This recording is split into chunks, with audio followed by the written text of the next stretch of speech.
Colorado, 1886. Midnight. The barn is on fire. Inside the smoke, a masked man is dragging a child toward the back door. Dessa raises her rifle, fires above his head. He lets go. Vanishes.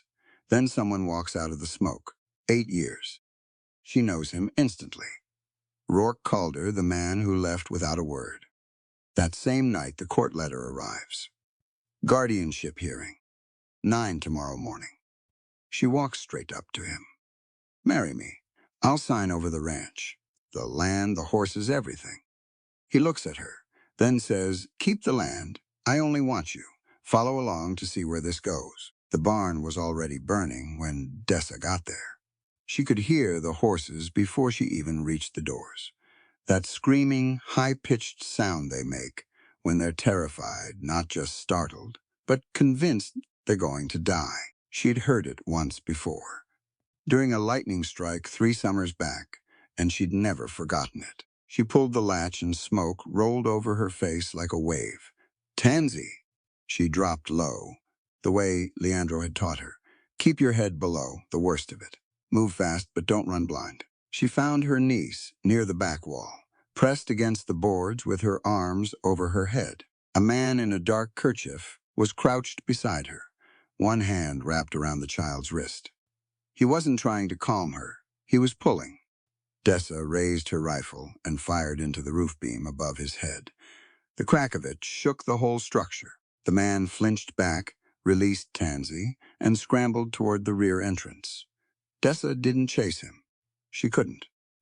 The hayloft was starting to catch, and if she didn't move the horses right now, she wouldn't have any left by morning. Tansy, go. Through the gate. Crawl under it. Don't stand up. The girl obeyed without a sound. She always did. Dessa went for the stalls. The first latch burned her palm, and she yanked her sleeve over her hand and kept moving. One by one, the horses bolted past her, wild-eyed, crashing through the open doors and into the cold dark outside. She was on the 4th stall when she heard boots behind her, moving fast and deliberate. Nothing like a scared man running. She spun around. He came through the smoke with his coat already off, beating at the flames spreading along the doorframe. Tall, dark-haired, a scar along his right temple she hadn't seen in 8 years. But she knew the way he moved, calm when everything else was chaos, focused in a way that used to make her feel safe, back before she'd learned what it cost. Rourke Calder. Last 2 stalls, she said, not a greeting. She wasn't ready for that. He went left, she went right. They freed the animals without another word between them. When the last mare bolted through the doors, Dessa followed her out and didn't stop moving until she hit the fence rail and had to grab it just to hold herself upright. Her lungs ached. Her palm was bleeding where the metal had caught her. Rourke came out a few seconds later. He pulled his coat back on without looking at it. Then he looked at her. You're hurt. I've been hurt before. He didn't push it. That surprised her. Tansy was sitting on the fence post about 20 yards away, watching the barn. She wasn't crying. She hadn't cried in over a year. Not since the wreck, not since her father. She just watched things now, the way a person watches from the other side of glass. Dessa went to her and checked her over, hands on the girl's arms and face, making sure. Tansy held still for it. Then she reached out and touched Dessa's bleeding palm with 2 quiet fingers.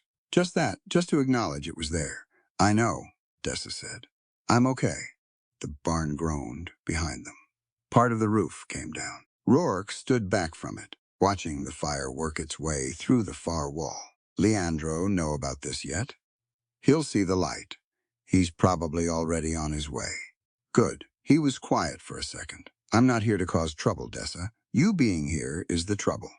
He accepted that, just stood there and let her say it. She turned to face him properly for the first time. 8 years had put lines around his eyes and worn the leather of his vest, soft as old skin. He still wore the same kind of boots. He was still the kind of man who moved like he'd already decided what he was willing to do and made his peace with it. Why are you back? She asked. Got a letter. He reached inside his vest and pulled out an envelope, creased down the middle, and dark at one corner from what might have been rain, or might have been years. He held it out to her. She didn't take it yet. From who? Marcus Harrow, Tansy's father. The name landed hard. She took the envelope. The writing was Marcus's. She'd know it anywhere. The way he pressed too hard on the downstrokes. The way he always left the capital M slightly open at the top. The postmark was old, months before the wreck. She folded it back up and held it against her side. He asked you to come back. He asked me to look into something. I waited too long. Rourke's voice didn't change much, but something behind it did. I got here the day after he died. She let that sit between them without filling it up. Leandro came across the yard at a trot, a lantern in his hand, and his boots not fully laced. He took one look at the barn, then at Rourke, then at Dessa. His expression didn't change either, but his hand tightened around the lantern handle. "You need me to run him off?" he asked her. "Not yet," she said.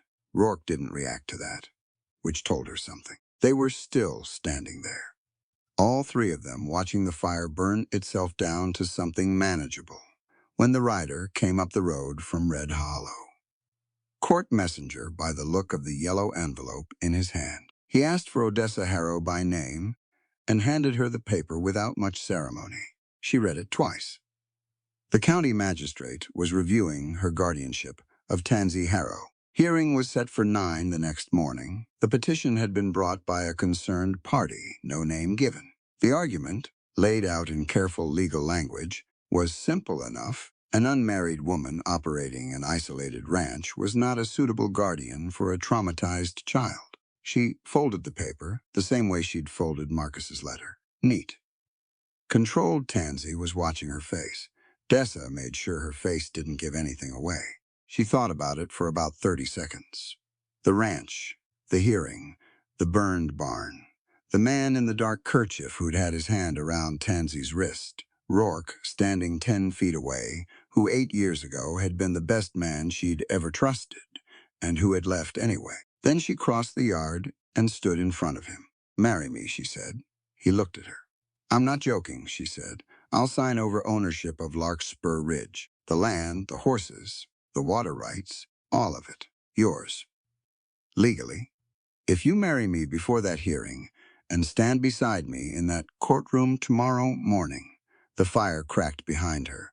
One of the horses in the dark whinnied and went quiet. Rourke looked at her for a long time. Not the way a man looks when he's thinking about what he wants. More like the way a person looks when they're watching something go wrong and trying to decide if they can stop it. "Keep the land," he said. "I only want you." She stared at him. "That doesn't make any sense. I know what you're offering, and I know why you're offering it." His voice was steady, not cold, not kind exactly, just honest. "You're scared, and I'm not going to let you sign away your ranch because you're scared. I'm not asking for your opinion on what I'll stay," he said. 30 days. I won't take money. I won't take the deed. And I won't make decisions for this ranch. But I'll be here, and I'll be at that hearing tomorrow.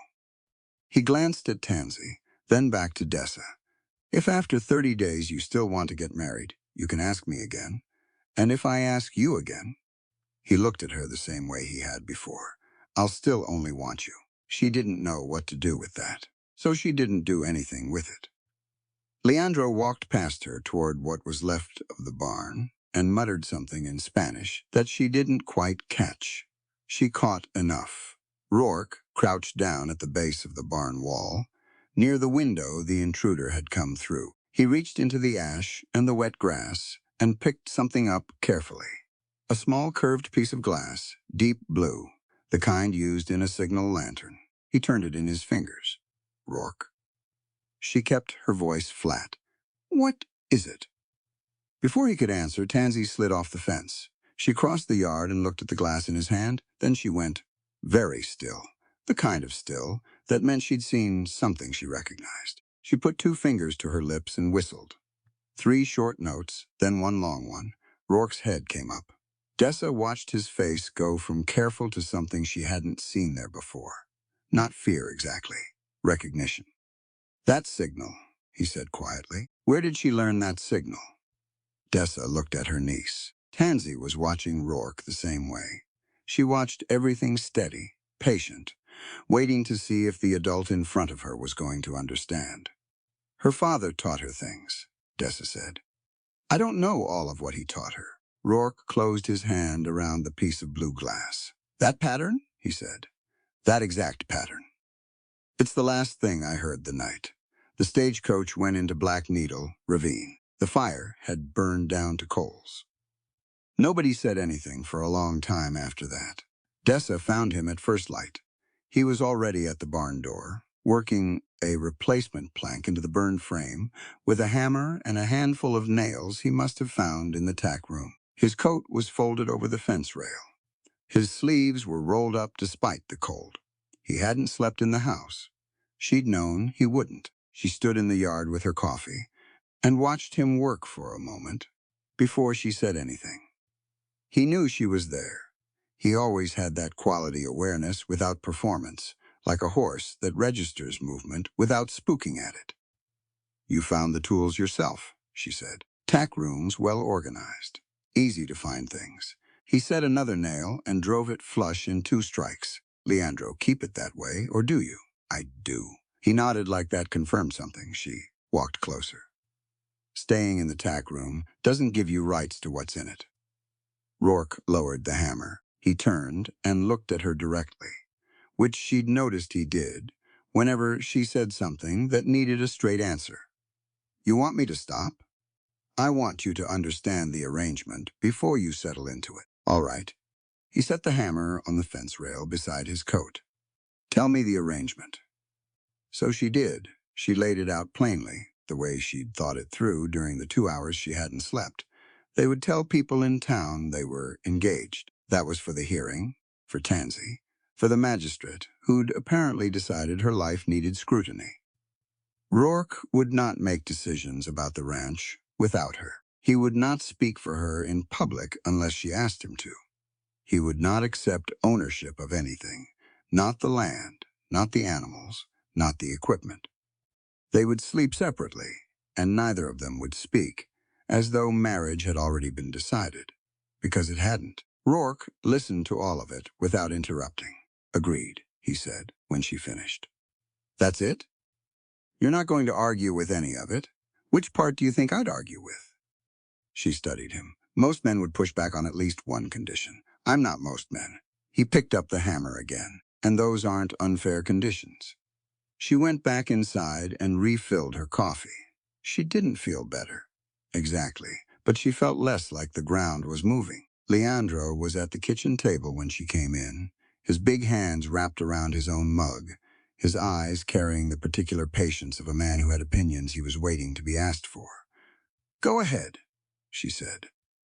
He fixed the door straight, Leandro said. I'll give him that, but a man who fixes your door at dawn without being asked is either trying to earn something or genuinely trying to help, and I haven't figured out which one he is yet. Neither have I. Leandro nodded. Then we both keep watching. The courthouse in Red Hollow sat on the east side of town, between the assay office and a dry goods store, that hadn't changed its window display in 3 years. It was a modest building. For the authority, it held narrow, wood-framed, with a potbelly stove that never quite kept the room warm enough in spring.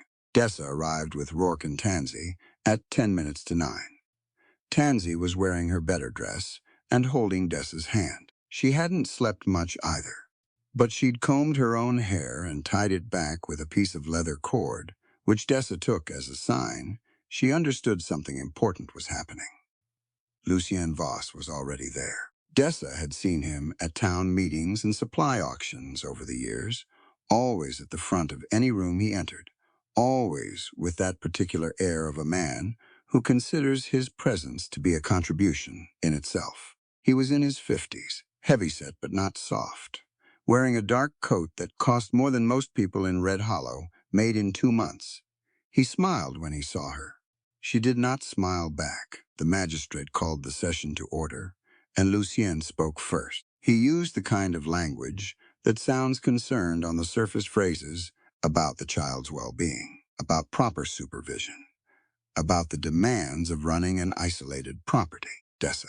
He really did. He just wondered whether a woman alone, managing all of this, could give a traumatized little girl the stability she needed. He never raised his voice. He never said anything technically untrue.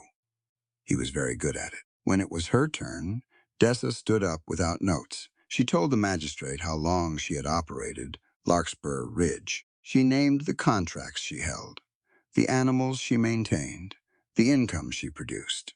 She described how she had cared for Tansy for 14 months, every meal, every nightmare, every drawing the child had used when words weren't available. She'd learned Tansy's language because she'd taken the time to learn it. She wasn't asking permission to continue. She was providing information because the court had requested it. Then Rourke stood. He didn't speak for long. He placed two things on the magistrate's table, a piece of warped metal and a burned nail, both recovered from the barn floor that morning. He stated plainly that the fire had been deliberately set, that the same night, an unknown man had attempted to remove Tansy from the property by force. He offered to testify under his legal name and said that if the court wanted to subpoena him at a later date, he would appear. The magistrate looked at the evidence. Then he looked at Lucien. Lucien's expression didn't shift. He simply said he was sorry to hear about the incident and that it only reinforced his concern. The magistrate postponed his decision for 30 days. It wasn't a victory, but it wasn't a loss. Outside on the steps, Tansy slipped her free hand into Rourke's without looking at him, just reached over and held two of his fingers. He went very still for a second, then adjusted his hand so she had a better grip. Dessa watched that and said nothing. On the walk back through town, Dessa stopped at the feed merchant's office to arrange the next delivery to Larkspur Ridge. The man behind the counter, who had sold her hay and grain for 4 years, wouldn't meet her eyes. He explained carefully that Iron Crown Freight controlled his delivery routes. He said he was sorry. He didn't sound sorry. He sounded frightened. She bought what she could carry in the wagon and left without making a scene. Rourke loaded the bags without comment. They were almost out of town when Delia Wren came quickly down the steps of the telegraph office and caught Dessa's arm. Delia was a compact woman with sharp eyes and ink permanently stained into the creases of her fingers. She worked the telegraph line that connected Red Hollow to the rest of the territory, and she noticed things. "I've been waiting for a chance," Delia said quietly. She glanced up the street, then back. Before Marcus died, there were transmissions. Numbers, not letters. Strange sequences. Too regular to be freight codes, too irregular to be schedules. I wrote down the times. She pressed a folded paper into Dessa's hand. "I don't know what they mean, but they went out the night before every major wreck on the mountain road in the last 3 years. Dessa looked at the paper. "Why are you bringing this to me?" "Because you're the one Lucien's trying to move off the board." Delia glanced toward the Iron Crown freight yard at the far end of the street. "He controls the wire now, officially. I still work the machine, but he's got a man who reviews the logs." She stepped back. "Be careful what you send." She went back inside before Dessa could say thank you. Dessa unfolded the paper in the wagon on the way home. Columns of numbers, times, dates. She didn't understand the code, but she understood what regular patterns before disasters meant. Somebody had been announcing the accidents in advance. Somebody who knew exactly when and where they were going to happen. That night, Rourke found something on the ridge above the house. He came back inside just after 9 and told her matter-of-factly, the way he delivered difficult information, no dramatics, just the facts in order. Boot prints on the high ridge, fresh, from within the last 2 days. And beside them, a horsehair knot, red, tied in a specific looping pattern he hadn't seen before. Tansy was already asleep. Dessa looked at the knot Rourke had brought in, sitting on the kitchen table under the lamp. "She makes those," Dessa said. "Red ones when she's scared. It's her way of marking something, I know." Rourke's voice was careful. "That's not Tansy's knot." Dessa looked at him. "Tansy's knots are tighter. She ties them left-handed." He pointed at the loop. This one was made right-handed, and it follows the same basic pattern, but it's not identical. Somebody's been watching her, close enough and long enough to copy how she ties them. He paused, which means somebody out there understands at least part of her private language. The lamp flickered once in the draft under the door. Dessa picked up the knot and turned it over in her fingers. Whoever had left it on that ridge hadn't been trying to scare Tansy. They'd been trying to show that they could reach her, that they already spoke her language, that if they wanted to, they could get her to follow them anywhere. She set the knot back on the table. "We don't tell her," Dessa said. "Agreed in starting. Tomorrow she doesn't go outside without one of us in sight." "Agreed." She looked up at him. He was watching her with that steady level attention that used to mean he was deciding something. Now she couldn't quite tell if he was deciding or just thinking. "Go back to the tack room, Rourke." He picked up his hat from the chair. "Good night, Dessa."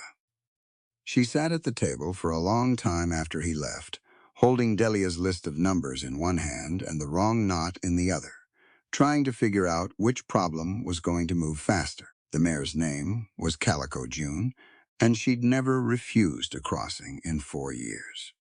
Dessa stood at the fence and watched her stop at the edge of the training yard and plant her feet, ears forward, then sideways, tracking something that wasn't visible. Her muscles were tight across the shoulder. She blew a hard breath through her nose and stayed exactly where she was. Rourke leaned on the fence post to Dessa's left. "Still spooked from the smoke," he said. "Give her another day."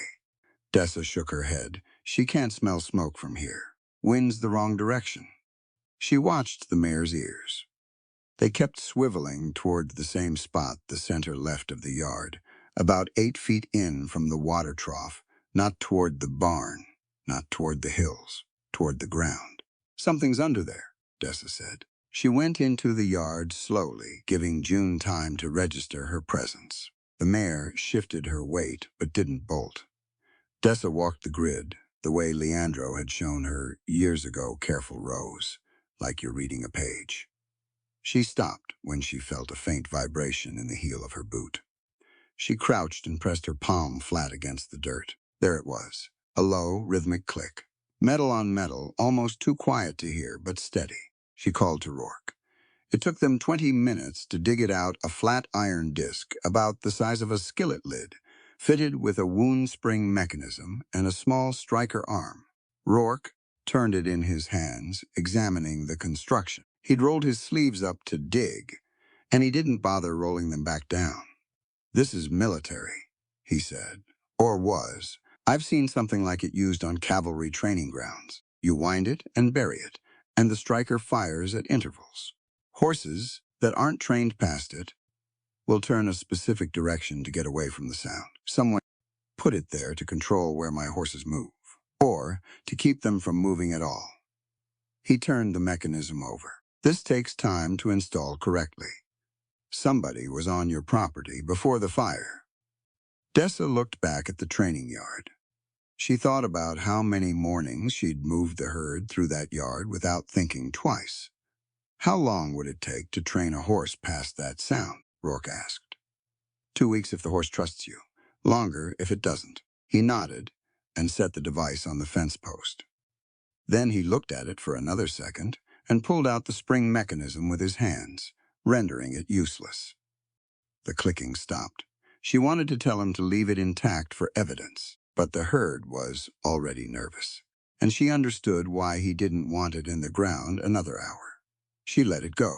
Inside the workshop, where the spare tack hung in rows, and the smell of saddle oil was so familiar, she barely noticed it anymore. Tansy was sitting on the floor with a pile of old reins in her lap. She'd been there most of the morning.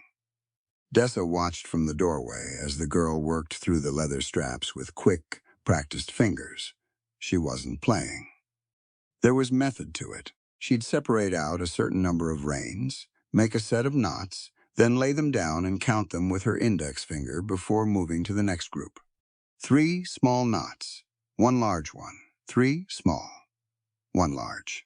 Dessa recognized the rhythm. She sat down on the floor beside Tansy, which she'd learned a long time ago was more effective than crouching less like an adult checking on a child, more like two people just occupying the same space. That's Papa's pattern, Dessa said. Tansy looked at her and waited. Your papa used to whistle it when he wanted the herd to come back in from the far pasture. 3 short, 1 long. Dessa picked up one of the rein sections. Is that what you're showing me? Tansy took the rein gently from her hands and made the same knot pattern again. Then she pointed at Dessa. You want me to remember it. Tansy held her gaze. That was as close to yes as she usually came. Rourke had come in behind them at some point and was standing quietly near the door. Dessa didn't look up, but she heard him settle his weight against the frame. Leandro, she called. He appeared from the far side of the workshop, where he'd been checking a damaged girth strap. He was in his mid-50s, built like a man who had lifted heavy things his whole life and intended to keep doing it. He looked at the knots in Tansy's lap, and something crossed his face. Where did she find those reins? He asked. The corner shelf, I think. Why? Leandro came closer and picked up one of the rein sections. He held it near the lamp. Marcus ordered a custom brass buckle about 3 weeks before he died. Said it had to be hollow inside. Specific dimensions, he turned the rein over. It was fitted to this rig. What happened to it? Rourke asked. I thought it was lost in the wreck. Leandro set the rein down carefully. The wagon was badly damaged. I assumed the buckle went with it. Dessa looked at the bridle hanging at the end of the row.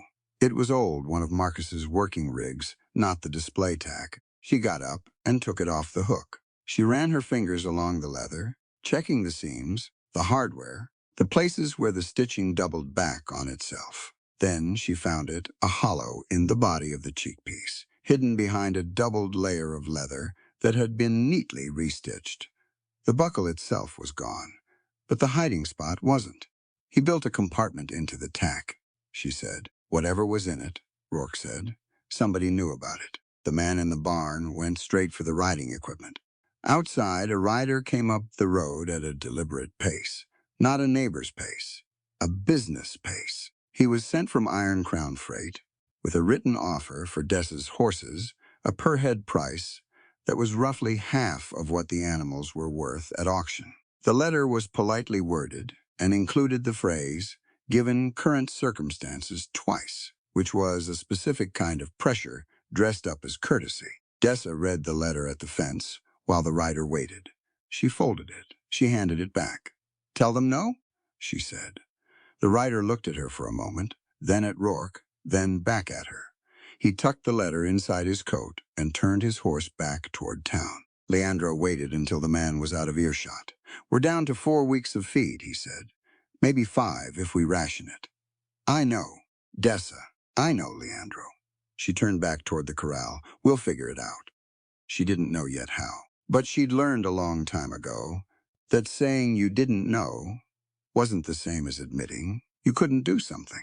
That afternoon, Rourke worked with one of her more difficult animals, a gray gelding named Torch, who had come to Larkspur Ridge half-wild and had never fully let go of it. He'd taken to biting anyone who tried to saddle him from the left. Dessa watched from across the corral. Rourke didn't pull rank on the animal. He didn't drive it forward or back it into a corner.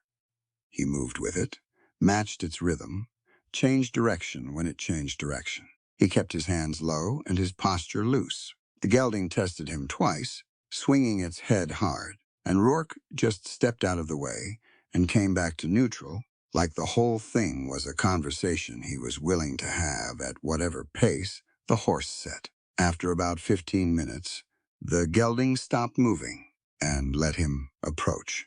Dessa turned back to her own work before he could catch her watching. Later, when she was checking the water troughs, he came up beside her. He's not mean, Rourke said. Just been given too many reasons not to trust. I know that. That's why I kept him. Rourke picked up the bucket she'd set down and refilled it from the pump without being asked. Your father raised horses the same way? Or was that something you built here? My father raised cattle. Horses were mine. She took the bucket from him. Marcus was the one who taught Tansy to listen to them. Rourke was quiet for a moment. He was a good man. Yes, she said. He was.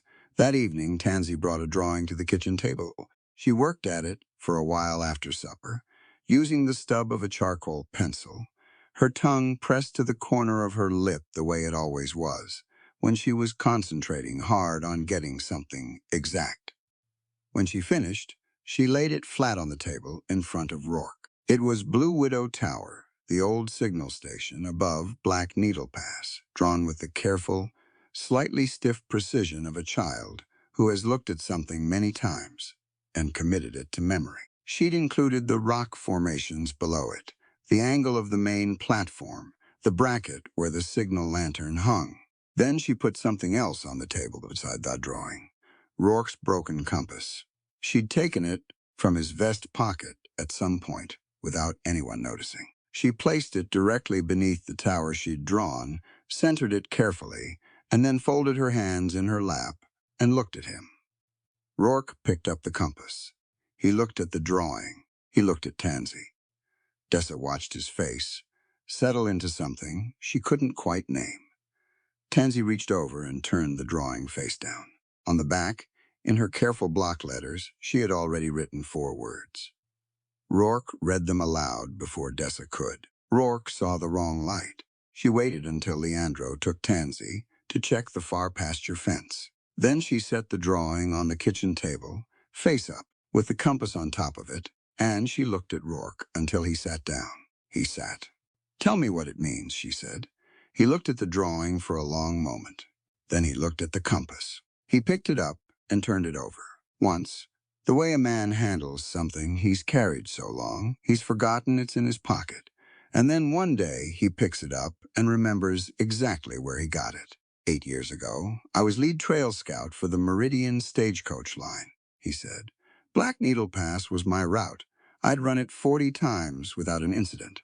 He set the compass down. That night I marked the trail, the same way I always did white stones on the left edge, amber signal lantern at the split in the road where the upper and lower paths divide. I remember the split, Dessa said. Marcus used to take the upper path when he was running behind schedule. Upper path is faster, but it runs close to the ravine edge. Lower path takes longer, but it's stable all the way through. Rourke's voice stayed even. A coach takes the upper path in fog, at night. With a driver who doesn't know the route, it's a problem. A coach takes the upper path at speed because someone moved the marker and replaced the amber lantern with a blue one. He stopped. It goes into the ravine, Dessa finished. I came back along the trail at midnight to check the lanterns. Standard practice. The amber was gone. Blue lantern hung in its place.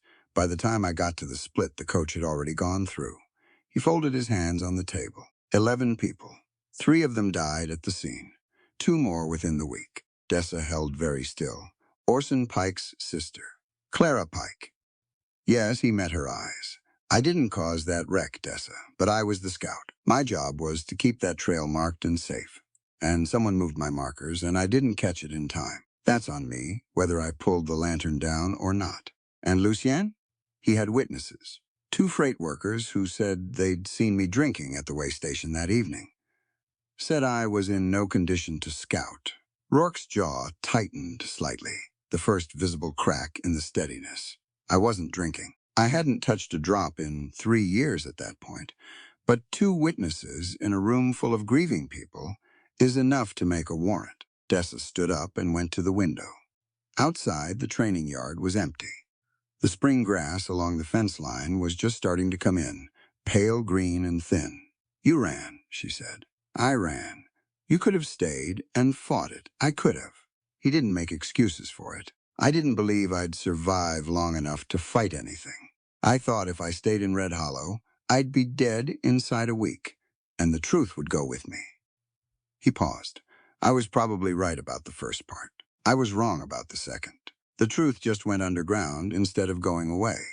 She turned around. You left me believing you were guilty. I know. I defended you to people.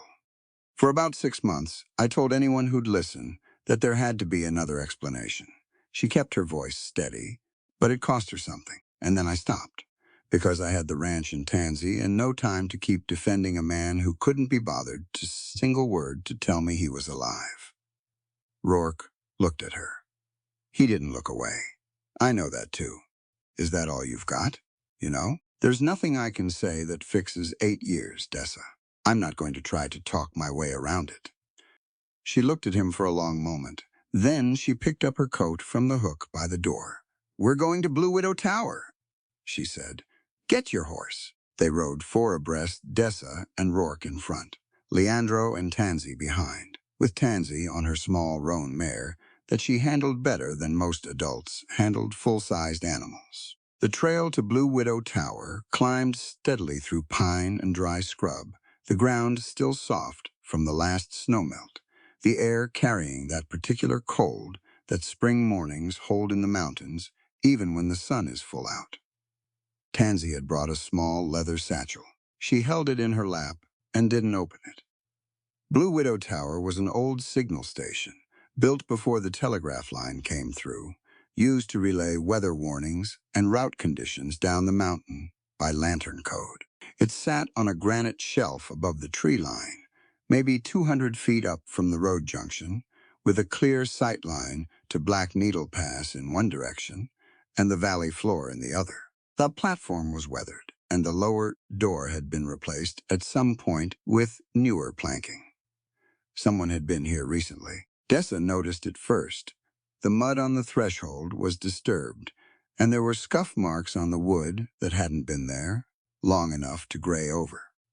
Rourke crouched at the threshold and looked at the marks without touching them. Inside, the tower smelled of old pine and something chemical lamp oil, or something close to it. The signal bracket on the upper platform was empty, but there were rings of soot on the railing that were darker and fresher than the rest. Leandro found the freight tag wedged behind a loose stone in the lower wall, burned at one corner, but legible. A consignment number, a date, and a route designation, Black Needle Upper Pass, 3 weeks before Marcus Harrow died. He handed it to Dessa. She looked at it for a long time. Then she passed it to Rourke. Marcus was here, she said. He knew about the tower, Rourke said. He used to consult on route safety for the freight companies. It's possible Lucien brought him in to advise on the signal network. He turned the tag over, and it's possible that once Marcus understood what the network was actually being used for, he needed somewhere private to leave a record. Tansy had climbed the interior ladder to the upper platform. She came back down now, moving carefully, and went to her satchel. She took out a piece of paper and a charcoal pencil and started drawing immediately right there on the floor, with the kind of focus that told Dessa this wasn't idle. She'd seen something up top, and she was recording it before she forgot. The attack came from above the trail. 3 men positioned on the rock shelf above the tower's approach. The first shot kicked dirt 2 feet to Dessa's left. Rourke was already moving not toward cover, toward her, and she stepped aside and pointed uphill because she'd already tracked where the sound came from. Above the shelf, she said. 3, maybe 4. Leandro pulled Tansy behind the tower wall. He pressed her flat against the stone and covered the angle with his body, which was instinctive and protective, and also, Dessa noted, left him with nothing to fight back with. She whistled. 2 short, 1 rising. The horses, trained to the command, bolted uphill on the left side of the trail, fanning wide, crashing through the scrub above the shooter positions. Not fast enough to hurt anyone, but loud enough and sudden enough to scatter the men's footing. 1 rifle went silent. Another moved position she heard, the boot scrambling. Rourke pressed his revolver into her hands. She looked at him. Tansy's horse is caught in the brush past the trail, he said. She'll bolt off the shelf if I don't get her. He was already moving toward the ledge. You're better on the high ground anyway. He dropped over the edge before she could argue about the order of it, which annoyed her, but he wasn't wrong. She took the uphill position and fired twice to move the remaining shooters back from the ledge. Not trying to hit anyone, trying to buy Rourke time and keep them from gaining the angle above Leandro and Tansy. It lasted maybe 8 minutes. By the time Rourke came back up with the roan mare in tow, the men had retreated into the upper timber. No pursuit. Clean withdrawal, which meant they'd been told not to escalate past a certain point. Leandro checked Tansy over with quick, practiced hands. She was pale but composed. She had the drawing in her fist, and she hadn't let go of it during the entire exchange. Nobody had fired anywhere near her. They weren't trying to kill her, Rourke said quietly. He was breathing hard from the climb, but his voice was controlled. They had the angle. If they'd wanted to. They need her alive, Dessa said. Lucien needs the cipher. Tansy's the only one who carries it. They rode back down to Red Hollow faster than they'd come up. The telegraph office was on the main street, between the land office and the barber. From 100 yards out, Dessa could see the door was wrong, hanging at a bad angle, the latch broken. She dismounted before the horse fully stopped. Inside, the furniture was overturned. The transmitter had been dragged off the desk, and the wire connections pulled loose from the wall. Delia's logbooks, the ones she kept in the locked cabinet behind her chair, were scattered across the floor, some of them torn. Delia was gone. The room smelled of lamp oil and ink and disruption. On the far wall, written in thick strokes with a telegraph ink brush, someone had left a message.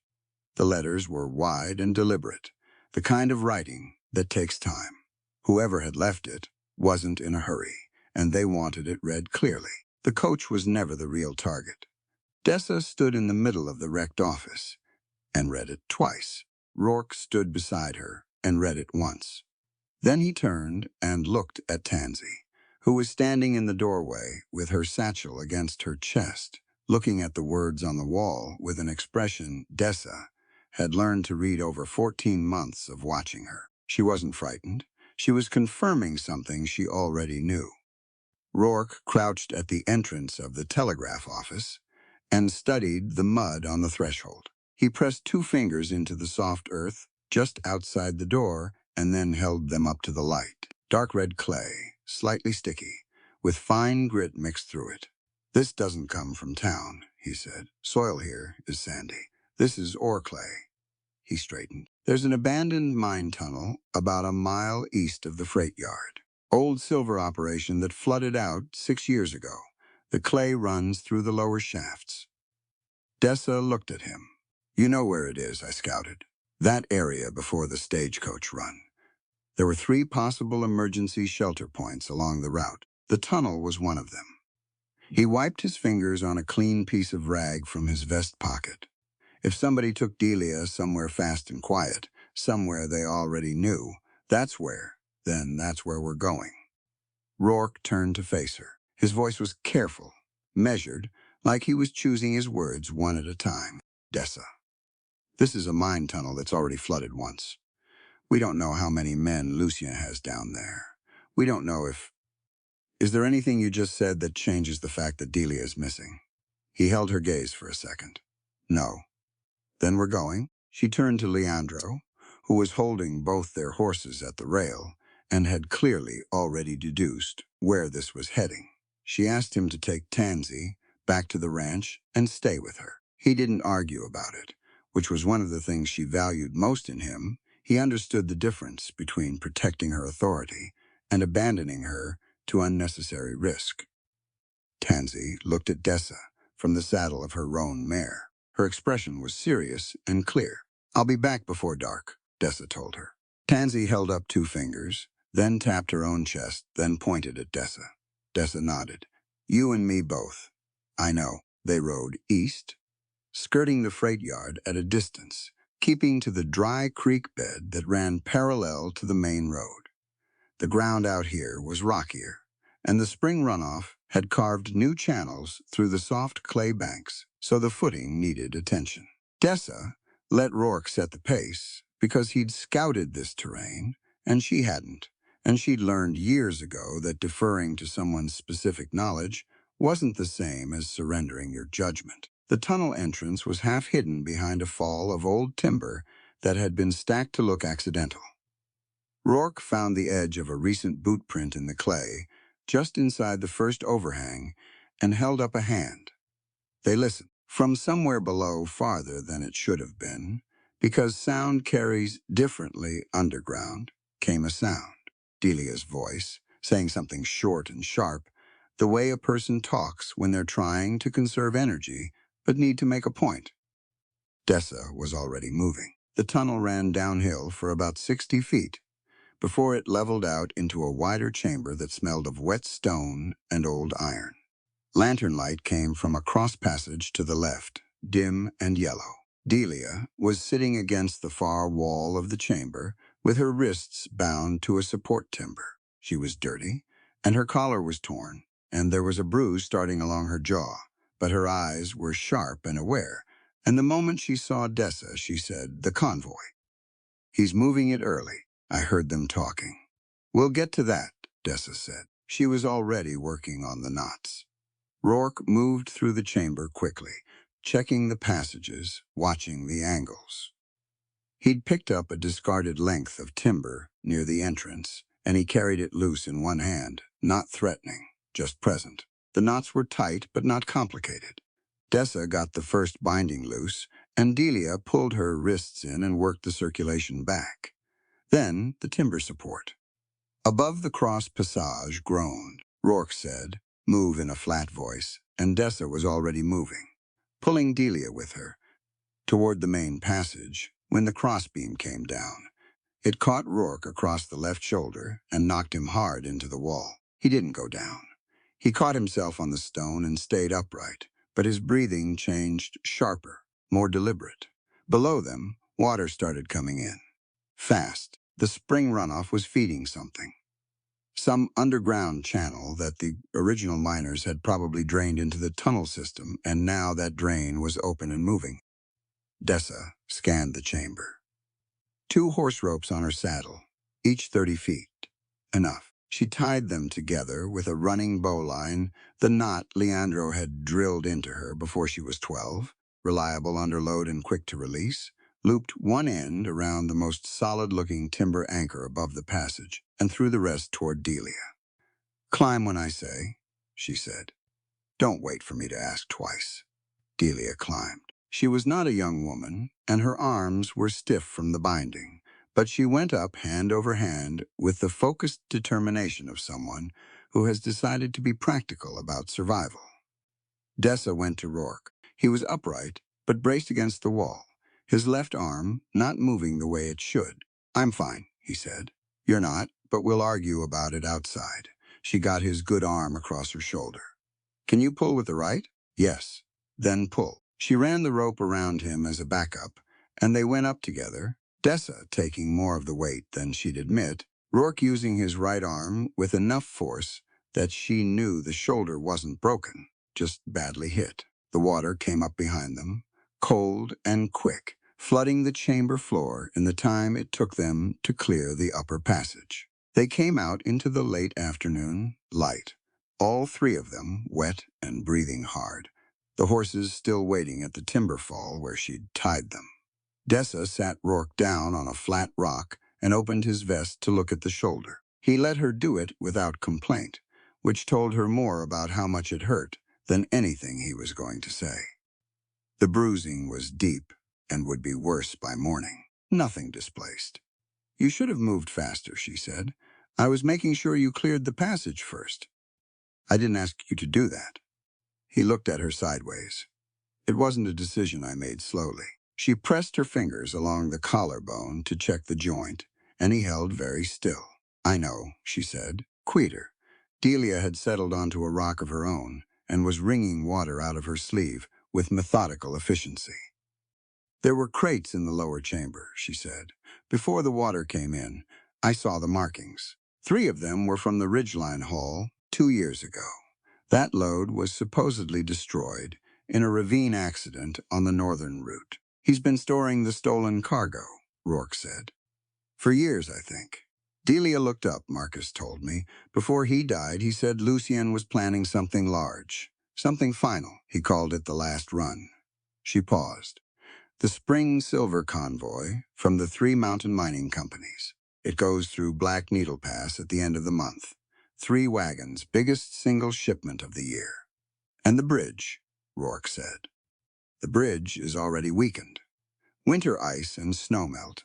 It's been compromised since February. I don't know if it can hold loaded freight wagons. Delia looked between them. Lucien isn't planning to rob the convoy. He's planning to destroy it. Sink it into the canyon along with anyone who can testify against him. Then collect the silver at the bottom after the investigation closes. Dessa looked at the tunnel entrance, at the water still running out of it. He needs a way to trigger it at the right moment, Rourke said. Send the convoy onto the bridge when it's moving too fast to stop. Blue Widow Tower, Dessa said. A signal from the tower would do it. The lead drivers watch for pass signals. A false blue lantern at the right moment, the drivers think it's a clear road signal. They push the pace. He stopped, and the bridge collapses under the weight. Dessa stood up. How do we know which wagon carries the blasting charge? Delia shook her head. I don't know that part. But Marcus built a cipher. He encrypted everything, the route codes, the lantern signals, the wagon numbers. He said if anything happened to him, the cipher would tell someone who knew how to read it exactly. Which shipment, which wagon, and which signal would trigger the device. Dessa looked at her. Tansy's knots. He built it into her communication system, Delia said. He taught her the patterns, without telling her what they meant. She carries the cipher the only way he trusted. Inside a language nobody else would think to read. They rode back to Larkspur Ridge in near silence, the sun dropping behind the western peaks. The cold coming back in hard the moment the light went. Rourke's shoulder had stiffened by the time they reached the yard. Dessa unsaddled his horse for him without making a production of it. He accepted that without comment. Inside, Tansy was at the kitchen table with Leandro. She looked up when they came in, took in Rourke's shoulder and Dessa's wet clothes and Delia behind them, and immediately went to her satchel. She pulled out a rein section and held it out to Dessa. 7 knots. Small, even, precise. Tied in 2 groups with a gap between them. Dessa looked at Delia. Delia came closer and examined the knot pattern. She counted. She closed her eyes for a second, like she was running numbers. Then she opened them. I know that sequence, she said. I've seen that number combination in the freight logs. She looked at Tansy, then at Dessa. That's a wagon number, a specific registration on the Iron Crown manifest. Tansy set the rein down on the table and folded her hands. Dessa looked at Rourke. He looked at the 7 knots. That's the powder wagon, he said. Not a question. Dessa sat down across from her niece. Outside, the spring wind pushed against the house. A lantern swayed on its hook above the table, throwing soft light across Tansy's careful, patient face. Smart girl, Dessa said quietly. Tansy looked at her with clear, steady eyes. Then she picked up her charcoal pencil and started on the next drawing. Orson Pike came at 8 in the morning with the warrant in his hand and his hat in the other. He was younger than the badge made him look, maybe 30, with the kind of tired around his eyes that comes from carrying something heavy for a long time. He stood at the fence rail and didn't come through the gate until Dessa nodded at him, which she appreciated more than she would have said. I have to show it to him, Orson said. He held up the paper. Old warrant, manslaughter charge, still active under the county filing. I don't have a choice about delivering it. But you're giving him until sunset, Dessa said. Orson looked at her. I'm giving him until sunset, she called Rourke out from the barn. He read the warrant, without visible reaction, folded it, and handed it back. I'll come in, Rourke said, on my own terms and my own time. Orson looked at him for a long moment. There was history in it, the kind that runs through a family, down from a sister who died on a cold road 8 years ago. Sunset, he said. Then he turned his horse back toward town. Dessa went inside and found Lucien Voss's letter on the kitchen table. It had been slipped under the front door sometime during the night, which meant someone had come onto her property in the dark, and she hadn't heard it. That bothered her more than the letter itself. The offer was thorough, money more than the ranch would bring at a fair sale. Train tickets, 2 of them, dated for the following month. A written guarantee that Tansy's guardianship proceedings would be dropped and no further legal challenges would follow. All Dessa had to do was surrender everything that had belonged to Marcus Harrow and sign a public statement confirming that Rourke Calder had been responsible for the stagecoach disaster 8 years prior. She set the letter down. She picked it back up and looked at the ticket dates. The morning after the silver convoy, Lucien wasn't offering her an escape. He was scheduling her removal for after the disaster he planned to cause. The moment the convoy went into the canyon, he'd be gone, and she'd be on a train somewhere, with a signed statement that pointed blame at a dead man and closed every remaining question. She was still holding the letter when Rourke came in. He read it over her shoulder without touching it. Then he went to the window and stood there for a moment with his back to her. "I'll go to Orson today," he said, before sunset. She put the letter on the table. "That's not your decision to make alone. If I'm in custody, Lucien leaves you alone. He gets what he wants without Rourke." She said his name flat and clear, the way she spoke to a horse that was about to make a bad choice. "Look at those ticket dates." He turned. She watched him look at the paper again and register what she'd registered. "He's leaving after the convoy," she said. "Surrendering yourself doesn't stop anything. It just removes you from the board 2 days early and leaves me here holding a statement that calls you a murderer." He was quiet. "Disappearing again isn't protection," she said. "It's just leaving. And you've already done that once." He didn't answer that. He didn't have a good answer, and she thought he knew it. Outside, one of the hands came running in from the lower pasture. Dessa heard him before she saw him, boots on hard ground, moving fast. He pulled up at the fence and said that a crew of Iron Crown men had come down the south road and were cutting the horses out of the lower field. Half the herd, maybe more, already through the gate.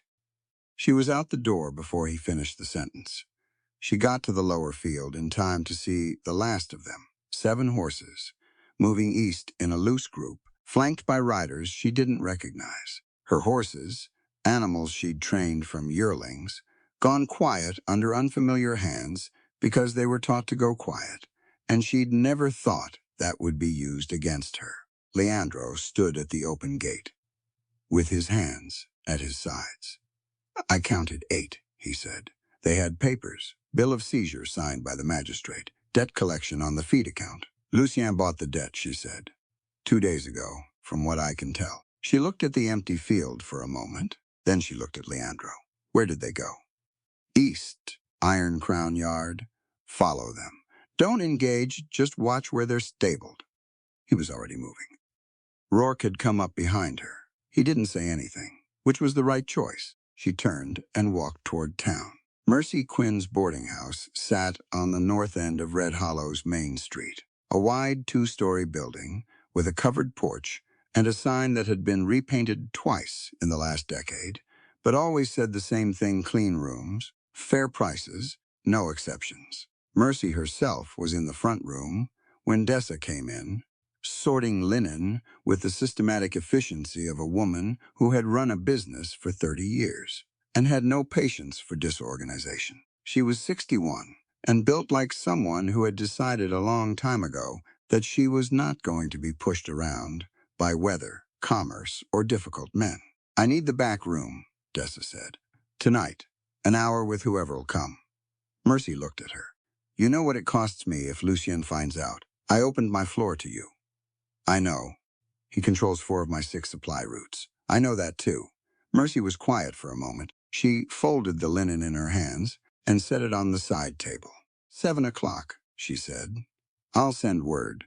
Delia, working from a cellar room beneath the boarding house that Mercy had opened to her, was already laying wire through the floorboards. She'd explained it to Dessa simply. If she could connect to the main telegraph line 2 blocks east, she could transmit and receive without going through the office that Lucien now monitored. It would take another day to complete, but it would work. That evening, Dessa stood in Mercy's back room and spoke to 14 people: freight drivers, ranchers, 2 women who ran supply stores, an older man who'd driven mountain routes for 20 years before Iron Crown squeezed him out. She laid out what she knew without embellishment.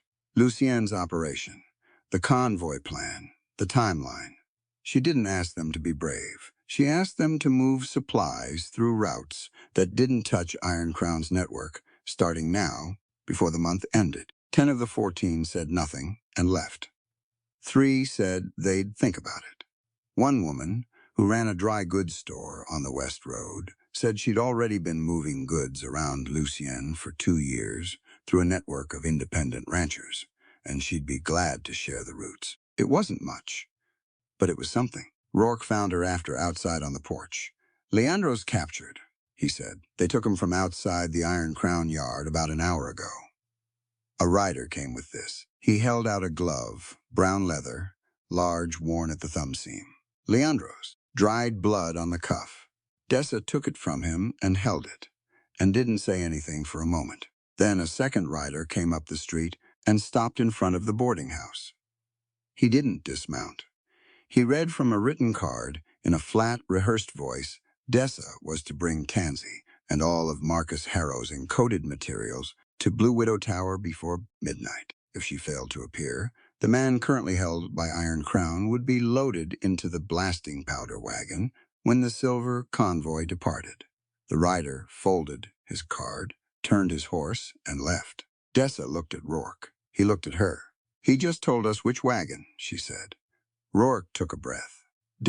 "Leandro is in that wagon unless we move." She folded the glove carefully and put it in her coat pocket, and now we know exactly where the powder is. She went back inside to find Delia. She found the saddlebag packed before sunrise. It was sitting beside the tack room door, loaded with 3 days of provisions, a bedroll, and the false cipher Rourke had spent 2 hours building the night before a sheet of encoded symbols that looked, at a casual glance, like Tansy's knot patterns translated to paper. He'd done it carefully, convincingly. He'd done it without telling her. She picked it up and carried it into the barn where he was saddling his horse. She set the bag on the ground between them. He looked at it, then at her. "You were going to trade yourself for Leandro," she said. "I was going to give him the false cipher and get Leandro out before he realized it wasn't real. Alone. Without telling me. You'd have stopped me." "Yes," she said. "I would have." He went back to the saddle cinch. His shoulder still wasn't right. He favored it slightly when he reached across the horse's back, and the fact that he was planning to ride into Lucien's setup in that condition made her jaw tight. "Rourke." She waited until he turned. "You're doing it again." "Doing what?" Using sacrifice as a substitute for staying, she kept her voice even. "You leave? You take the risk? You protect everyone else from having to make the hard choice alongside you. And then if it goes wrong, there's nobody left to answer for it, because you already made the decision for all of us." He was quiet for a long moment. "That's not what I'm trying to do," he said. "I know it isn't, but it's what you keep doing." She moved closer and stood where he had to look at her directly, where there was no good angle to look somewhere else. "Tansy trusts you," she said. "She put your broken compass under that drawing. She holds your hand when she's frightened. She is already part of your life if you actually intend to stay in it." She paused. "You can't be part of her life if you're dead in a ravine, somewhere having made a noble choice nobody asked you to make." He looked at her for a long moment. "I don't know how to do this differently," he said. Came out quieter than the rest of it. Like something he'd been carrying under everything else. "You've never tried," she said. "You've always left before you had to learn." He set his hand on the top rail of the stall divider and looked at the floor. His jaw worked slightly the way it did when he was processing something he didn't want to process. "I never stopped," he said. She waited. "Loving you." He looked up. "I never stopped. But wanting you doesn't give me the right to decide for you, and I knew that 8 years ago, and He stopped.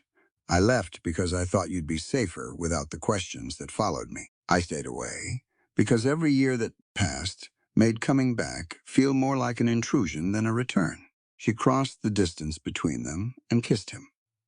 It wasn't gentle exactly, and it wasn't careful. It was the kind of kiss that comes from 14 months of proximity and 8 years of before that.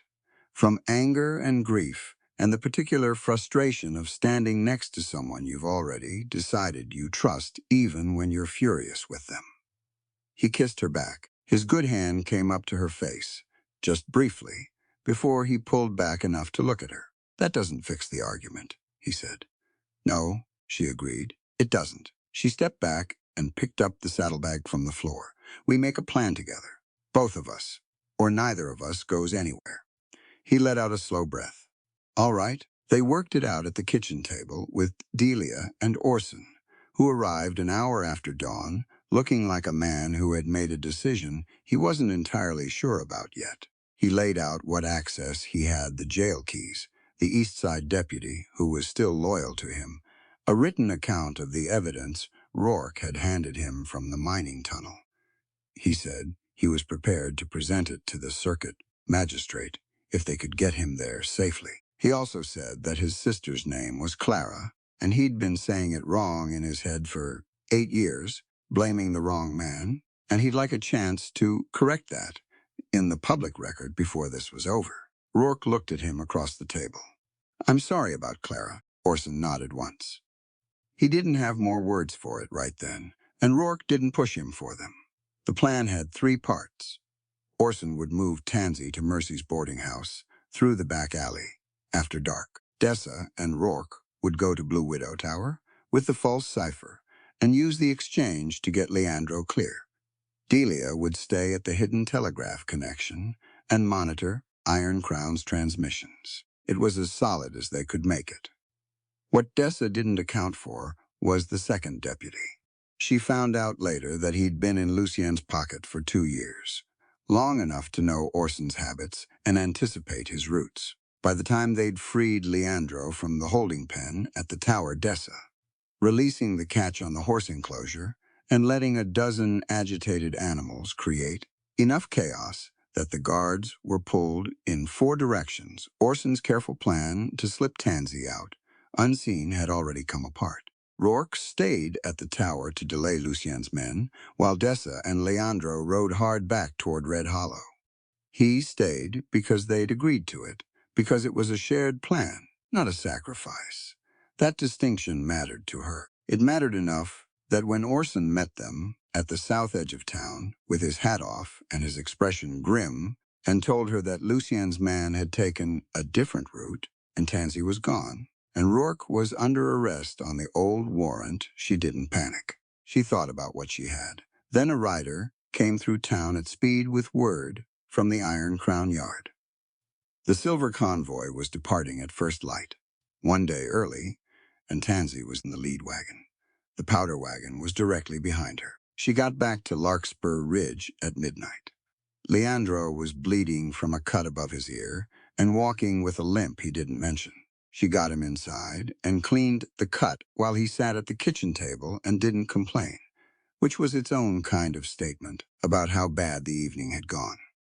The yard was quiet, too quiet. She went outside with a lantern and walked the perimeter, and that's when she saw the tracks. Not scattered panic, like horses spooked by gunfire, would leave. These went in one direction, roughly east, then bent south toward the dry creek bed. She crouched and held the lantern close to the ground. 3 sets of small hoof prints spaced evenly, the lead mare and 2 others following her. The mare's prints she knew slightly wider in the left fore, from an old stone bruise that had healed crooked. She was following something. Dessa went back inside and got Delia, who was at the kitchen table, with her transmission notes spread under the lamp. The convoy departs before dawn, Delia said without looking up. I picked up 2 confirmations through the wire an hour ago. Lucien's moved the schedule up by a full day. I know. Dessa pulled on her coat. What's the trigger signal from the tower? 2 flashes, blue, 15 seconds apart. The drivers know it means clear passage at speed. Delia looked up now. The second flash is the one that matters. The first one just puts them at a run. Can you transmit the correct amber signal from below the tower without being at the tower itself? Delia thought about it. If I'm close enough to the relay wire, there's an access point on the east face of the pass road. I'd need 20 minutes and a clear approach. Then that's the plan. Dessa paused at the door. Can you ride? Not well. Well enough. She went back to the tracks in the yard and followed them south with the lantern down low. 50 yards along the creek bed, she found the first one a red horsehair knot tied around a scrub branch at eye level for someone Tansy's height. Then another, 30 yards further. Then a third, tied to a fence post at the edge of the south pasture. Tansy had left a trail. Dessa stood in the dark and breathed. The girl had known, somehow before the night went wrong. She'd known she might need to be found, and she'd marked every turn. She followed the knots to a shallow cut bank where the creek bent west and found the lead mare standing in the shadow of a juniper, patient and still. The two younger horses were behind her. No Tansy, but the mare was facing east, and her ears were tracking something in that direction, which meant whoever she'd been following had gone that way recently. Dessa brought the horses back to the yard and tied them. Then she went to the jail. Orson met her at the side door. He had a bruise across his cheekbone from where the corrupt deputy had caught him with something hard. He was holding the jail keys in his right hand, like he'd already decided what he was going to do with them and was just waiting for her to arrive. I need Rourke, she said. I know. He held the keys out to her. East cell, second door. She took the keys and went in. Rourke was sitting on the cot in the dark, still in his riding clothes, his bad shoulder braced against the wall. He looked up when she came through the door, and his expression moved through several things quickly before settling into something focused. Tansy, he said, in the lead wagon. Powder wagon directly behind. She unlocked the cell door. Convoy goes before dawn. He stood, and she saw the shoulder catch, and she saw him decide not to mention it. Dessa. He stopped in the doorway. I need you to know that I understand what you said last night about leaving. He held her gaze. I'm not going to do it again, I know, she said. Come on. Back at the ranch, she laid it out on the kitchen table with Delia's notes and her own hand-drawn map of the pass road. Rourke stood across from her, and Leandro, bandaged but upright, stood at the end. Rourke traced the route with one finger. If Lucien is at the tower, he'll have 2 men on the platform and at least 2 more on the road below to turn back any interference. I can move the herd through the lower approach, Dessa said. Come up parallel to the convoy route and cross in front of the lead wagon before it reaches the bridge approach. She pointed to the spot on the map. The trained horses will respond to the recall whistle. The freight horses don't know my signal, but they'll follow the herd instinct if the lead mare cuts across. You'd need to be within 50 yards, Rourke said, at speed. I know, if the lead driver doesn't pull up. The mare will hold her line, Dessa said. I trained her for this. She won't break. Rourke looked at the map for a moment. Then he looked at her. I'll take the tower, he said. Get above Lucien's platform man before the first signal fires. She looked at his shoulder. I can climb, he said. She held his gaze. He didn't look away, and he didn't offer her a reassurance she'd know was false. He just waited. She reached into her coat pocket and took out his broken compass.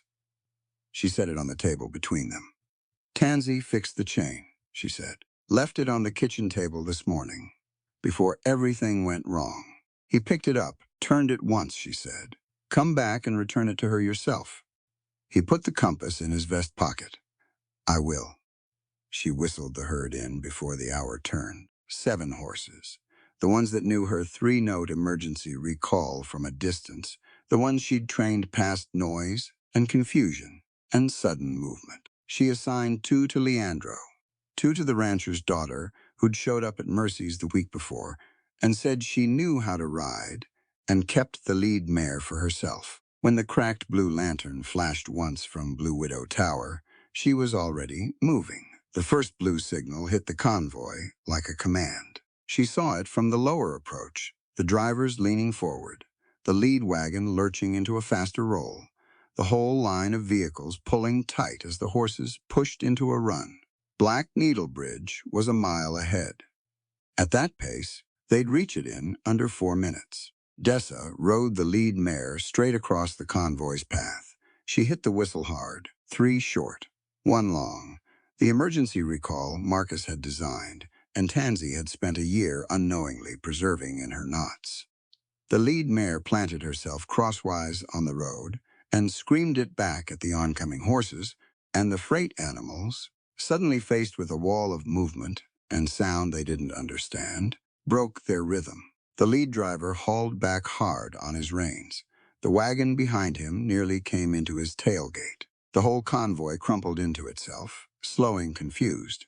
Lucien's guards came off the roadside fast. Dessa kept the mare moving, weaving, cutting between the wagons, staying close enough that the guards couldn't fire without risking the drivers. She saw Leandro on her left, holding the flanking position they'd agreed on, keeping 2 of Lucien's riders occupied and off her angle.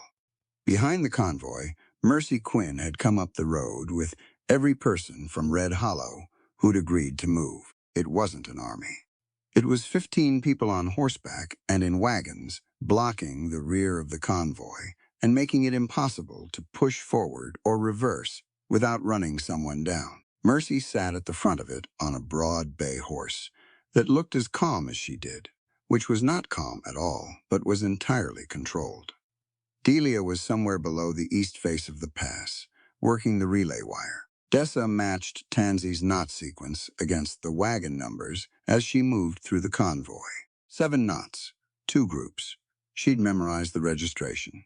She found it on the 4th wagon back, a heavy framed freight rig with its canvas lashed down tight and a specific iron fitting on the rear axle that matched the description in Marcus's cipher. She whistled at Leandro. 2 short. He was there in 30 seconds, and together they cut the 4th wagon out of the line, driving it sideways off the road into the flat ground to the west, away from the bridge, away from the other wagons, away from anything that fire could reach. The lead wagon was still moving. Dessa turned the mare and rode parallel to it. Through the canvas, she could see the outline of a small figure, upright, pressed against the front board. She pulled alongside. The driver was one of Lucien's men, not a contracted freighter. He looked at her and reached for the brake with one hand and something else with the other. Dessa didn't give him time to decide which one to use. She stood in the stirrups, got her hand on the wagon's side rail, and swung across. It was not graceful. Her boot caught the wheel hub, and she came over the top rail with her knee first and landed hard against the wagon bed. But she was in. Tansy was looking at her with the expression of a child who has decided to survive and was simply waiting for the logistics to work themselves out. Her wrists were bound with a short rope. In her right hand, she was holding a metal hairpin she'd clearly been working into the knot for some time. "Smart girl," Dessa said. She got the rope off in 4 seconds and pulled Tansy close. Then she got them both over the side rail and onto the mare, who had kept pace with the wagon without instruction, because she was good at her job. Above them, Blue Widow Tower. Rourke went up the east face in the dark, using the stone holds he'd memorized the first time they'd visited the tower, moving with his right arm, doing most of the work, and his bad shoulder, managing the rest, through something that was probably stubbornness, more than strength. He came over the platform rail and found Lucien's foreman at the signal bracket, the second lantern already lit and blue, waiting for the 15-second mark. Rourke crossed the platform in 4 strides and caught the man's arm before he could raise the lantern. The foreman was bigger and not injured. He drove Rourke back against the railing, and the wood flexed under them, old timber over a 50-foot drop. Rourke let himself bend with it instead of bracing, which meant the foreman's momentum carried too far, and Rourke came back upright while the man was still correcting. He got the foreman's arm behind him and held it. "I've got you," Rourke said. "Don't go over the rail." The man stopped struggling, partly because the alternative was clear and the rail wasn't solid. Below, Dessa sent the cracked lantern's amber signal. From the road, she'd taken it from the tower base on their way through. One long flash. The safety signal. Clear road, slow pace, proceed with caution.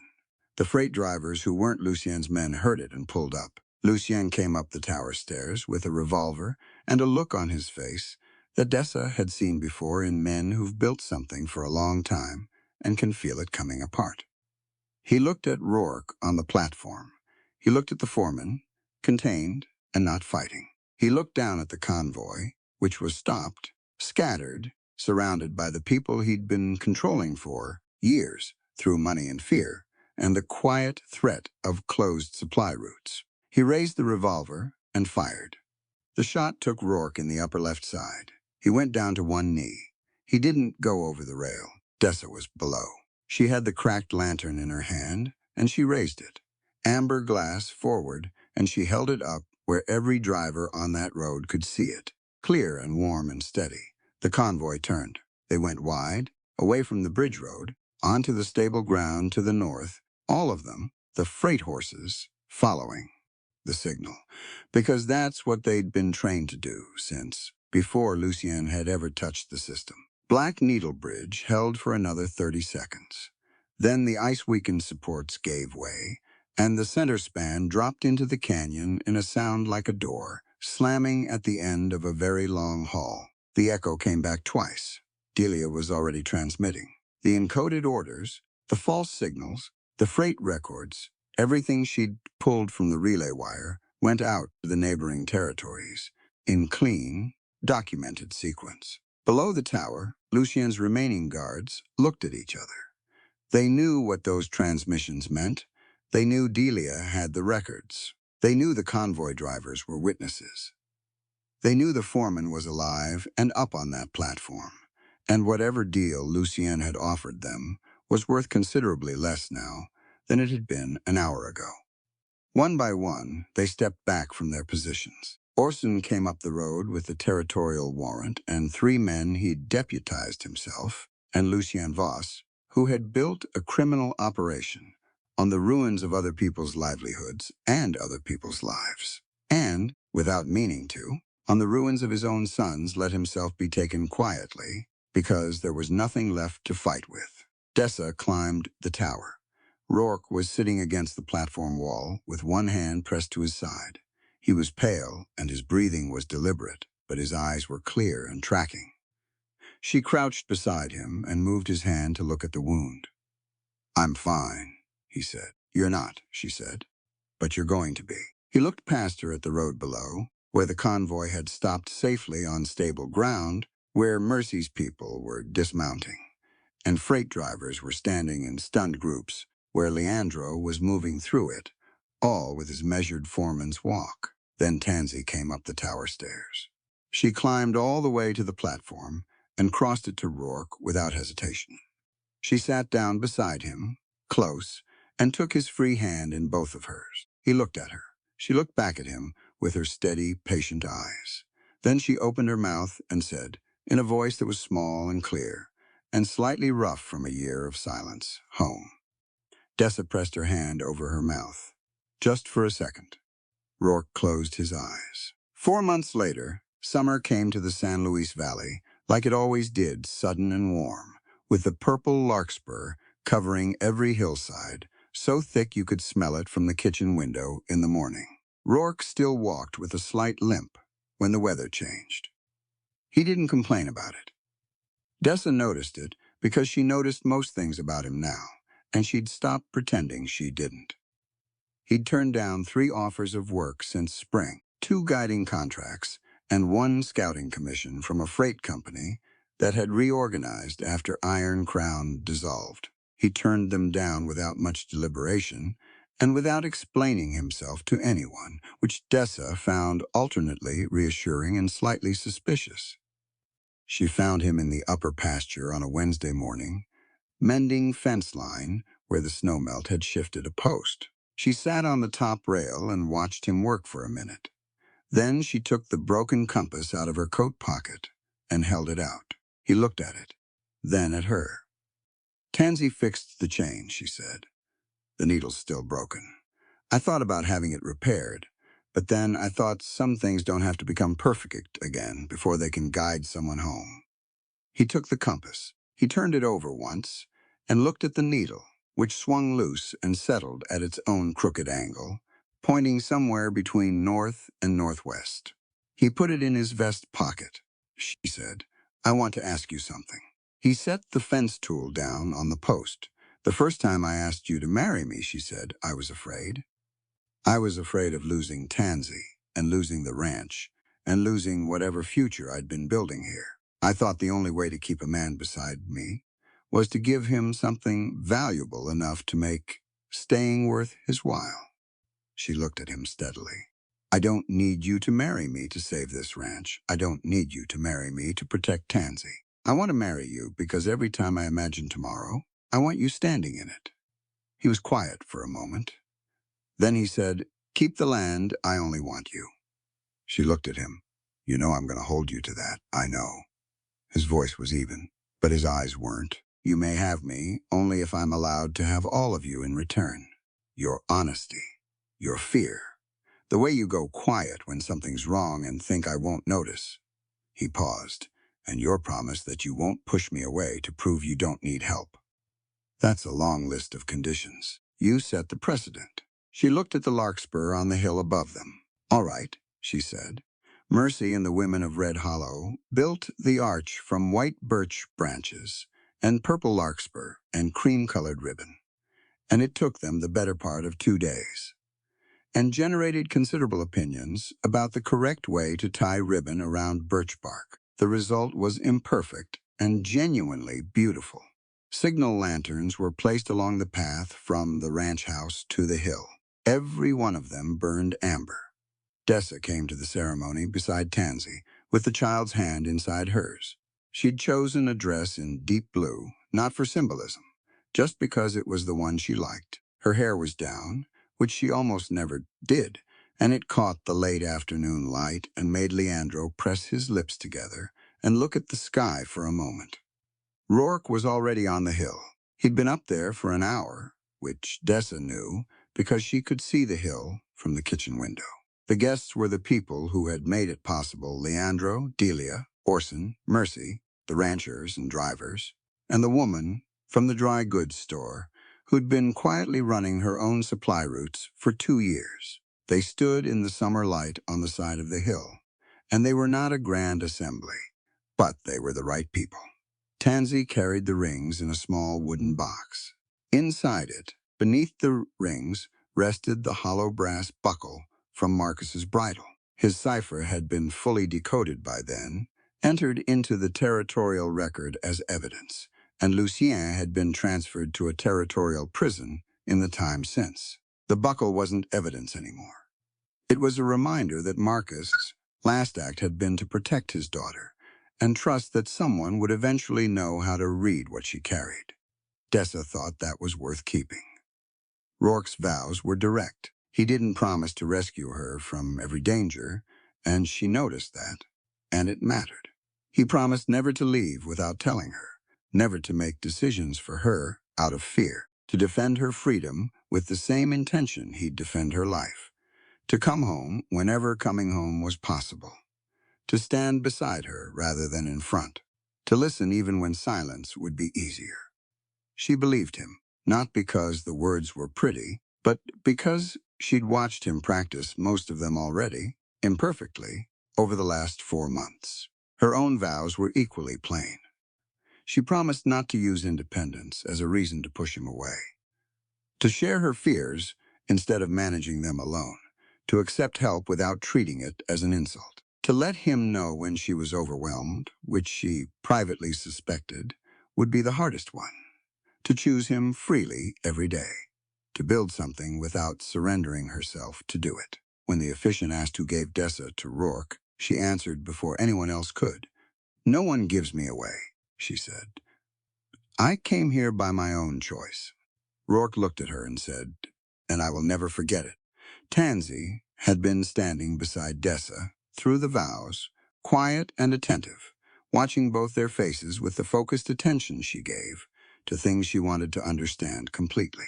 After the officiant announced the marriage, there was a pause, the way there always is, where people are waiting for the obvious next thing. Tansy looked at Rourke. She looked at Dessa. Then she said clearly, in the voice she'd been slowly reclaiming since the night on the tower, Now kiss her. The guests laughed, the way people laugh, when they've been holding something tender for too long, and a child gives them permission to let it out. Rourke kissed Dessa beneath the amber lanterns, with the larkspur moving in the warm summer wind, and the horses of Larkspur Ridge running loose in the meadow below, because Dessa had opened the pasture gate that morning, and she wasn't going to close it, just because there was a wedding. She signed her name that evening as Odessa Harrow Calder in the family Bible. The deed to Larkspur Ridge remained registered to Odessa Harrow. Rourke signed nothing that transferred ownership of anything. Instead, he and Dessa both signed the founding papers for the Larkspur Mountain Rescue Horse Station in equal partnership, on the same line, in the same ink. When the celebration had wound down and the lanterns had burned low, the three of them stood at the edge of the hill, Dessa, Rourke, and Tansy beside the cracked blue lantern that had started all of it. Tansy reached up and opened the lantern casing. She removed the blue glass carefully, both pieces, and set them on the ground beside her feet. Then she took the amber glass Dessa had been holding in her coat pocket since morning and fitted it into the bracket. The warm light came on steady and clear, pointing down the road that led home.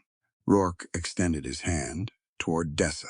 He didn't pull her forward. He just held it out, open, and waited. She stepped forward on her own and put her fingers through his. Behind them, the summer night held the sounds of people talking and laughing and the distant movement of horses in the meadow. Ahead of them, the amber lantern lit the road below in long, even strokes of light. Tansy looked up at both of them. Then she took one of each of their free hands and held on, and the three of them stood at the top of Larkspur Hill. While the night came in warm and the stars came out over the San Juan Mountains, clear and abundant, and fixed exactly where they were supposed to be. There's a moment near the end of this story that I keep coming back to. Dessa is standing on a hill above her ranch, larkspur flowers everywhere, amber lanterns burning along the path behind her. She's about to get married, and she says, plainly and without apology, that she doesn't need this man to save her land. She doesn't need him to protect her niece. She wants to marry him because every time she imagines tomorrow, she wants him standing in it. That's the whole story, right there in 2 sentences. We spend so much time watching stories where love is transactional, where someone gives something up to earn someone else's staying, where a woman hands over her freedom, her land, her voice, her identity, and calls it romance. This story asks a different question. What if the most powerful thing you could offer someone wasn't your property, your usefulness, or your desperation, but just yourself, freely, on your own terms? Dessa starts this story believing that people only stay when you give them a reason to. 8 years of running a ranch alone, raising a grieving child alone, fighting a corrupt man alone, it taught her that love comes with a price tag, and you'd better have something valuable enough to pay it. So when everything falls apart in one night, she does what makes sense to her. She offers the man everything she owns, and he says no. Not because he doesn't want her, because he does, because he understands that accepting her ranch, while she's terrified, isn't love, it's leverage. And Rourke Calder, for all his faults, for all his years of running away from things he should have stayed and faced, understands that one truth completely. Real love doesn't arrive through desperation. It doesn't get signed over in a deed.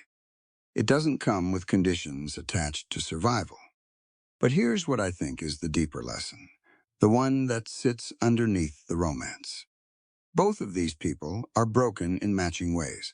Dessa protects herself by giving things away before anyone can take them.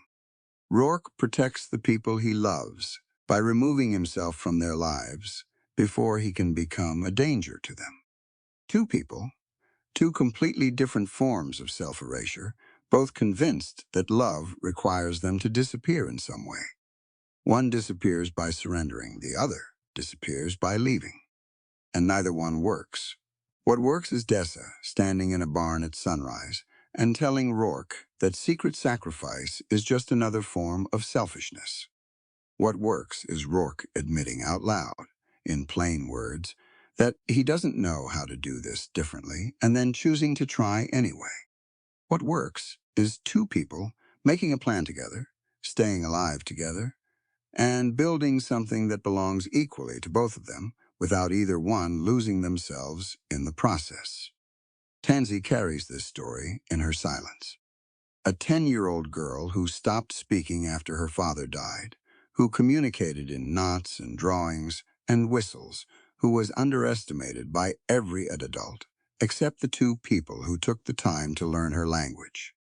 She didn't need to be fixed. She needed to be heard. And in the end, she spoke one word, on her own terms, when she was ready. That word was home, not a place, a feeling, a choice.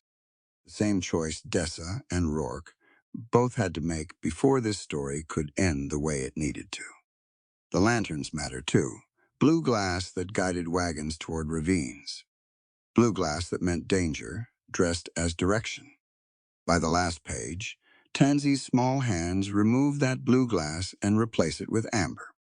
The same lantern. New light. That's what this story is ultimately about, taking something that was used to cause harm and choosing, deliberately, to make it mean something else. Taking a history that was built on fear and deception and deciding that the road forward is going to be lit differently. You can do that with a lantern. You can do it with a life. Love that requires you to surrender your land, your freedom, your name, or your sense of self isn't love. It's a transaction. And the moment someone refuses to let you make that transaction, the moment someone looks at everything you're offering and says, keep it. I only want you, that's when you find out what you're actually worth. Not what you own, not what you can provide. Just you, standing in the firelight, with nothing to offer but yourself. That's the story. That's what Dessa learned. That's what Rourke had to earn the right to say. And if any part of this stayed with you, I hope it's that one. You don't have to give everything away to deserve someone staying. This story is a work of fiction created for entertainment purposes. All characters, events, and locations are entirely imaginary, and any resemblance to real persons or places is coincidental.